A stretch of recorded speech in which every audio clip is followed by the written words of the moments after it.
Geneva, the World Health Organization on Sunday reported the largest single-day increase in coronavirus cases by its count, at more than 183,000 new cases in the latest 24 hours. The UN Health Agency said Brazil led the way with 54,771 cases tallied and the US next at 36,617. Over 15,400 came in India. Experts said rising case counts can reflect multiple factors including more widespread testing as well as broader infection. Overall in the pandemic, WHO reported 8,708,008 cases, 183,020 in the last 24 hours, with 461,715 deaths worldwide, with a daily increase of 4,743.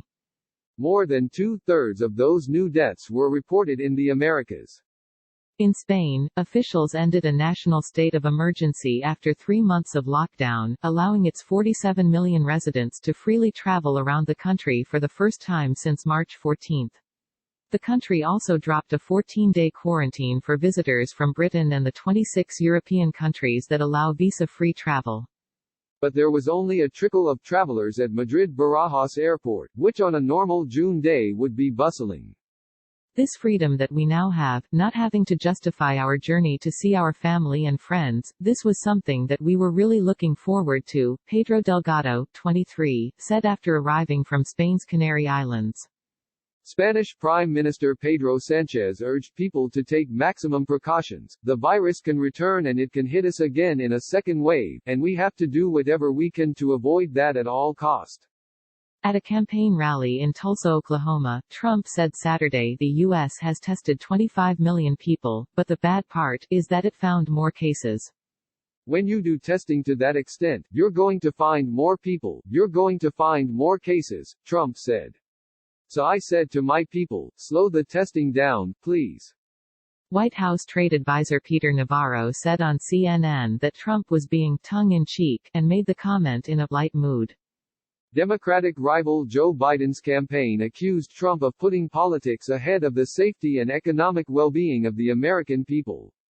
The U.S. has the world's highest number of reported infections, over 2.2 million, and the highest death toll, at about 120,000, according to Johns Hopkins. Health officials say robust testing is vital for tracking outbreaks and keeping the virus in check. In England, lockdown restrictions prevented Druids, pagans and party-goers on Sunday from watching the sun rise at the ancient circle of Stonehenge to mark the summer solstice, the longest day of the year in the Northern Hemisphere. English Heritage, which runs the site, live-streamed it instead. A few people gathered outside the fence. You can't cancel the sunrise, Druid Arthur Pendragon told the BBC. The number of confirmed virus cases is still growing rapidly not only in the U.S. but in Brazil, South Africa and other countries, especially in Latin America. Brazil's health ministry said the total number of cases had risen by more than 50,000 in a day. President Jair Bolsonaro has been downplaying the risks even as his country has seen nearly 50,000 fatalities, the second highest death toll in the world. South Africa reported a one-day high of almost 5,000 new cases on Saturday and 46 deaths.